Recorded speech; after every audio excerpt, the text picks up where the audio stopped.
전세 계약 2년 추가 연장과 임대료 5% 이내 인상 등을 주요 내용으로 하는 임대차 3법이 지난달 말부터 본격적으로 시행됐습니다.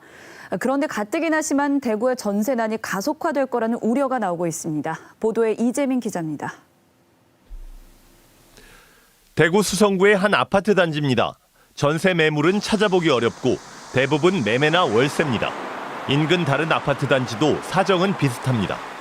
임대인들 같은 경우에는 전세금을 받아서 은행에 예치를 해놓으면 이자 수익률이 낮으니까 그걸 가지고 이제 반전세나 월세로 전환하는 경우가 많습니다. 특히 대구는 지난 2017년 이후 재건축, 재개발이 활발해지면서 전세가 더 귀해졌습니다. 아파트 철거와 이주로 3만여 가구가 전세나 월세로 들어왔기 때문입니다. 또 무주택 가점이 높은 청약 당첨을 위해 전월세를 사는 세대도 수만 가구에 이릅니다. 전세 수요 급증에 따른 부족 현상은 지표에서도 나타나고 있습니다. 100 이상이면 전세 공급 부족을 나타내는 전세 수급 지수는 대구가 지난 2015년 180에서 2016년 89로 떨어진 이후 계속 올라 지난해 말 다시 180을 넘어섰습니다.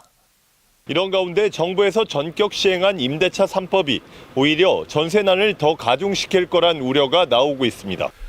단기적으로는 서민들의 전세 계약과 임대료를 안정시키는 효과가 있지만 집주인들에게는 별반 이득될 것이 없다는 이유 때문입니다.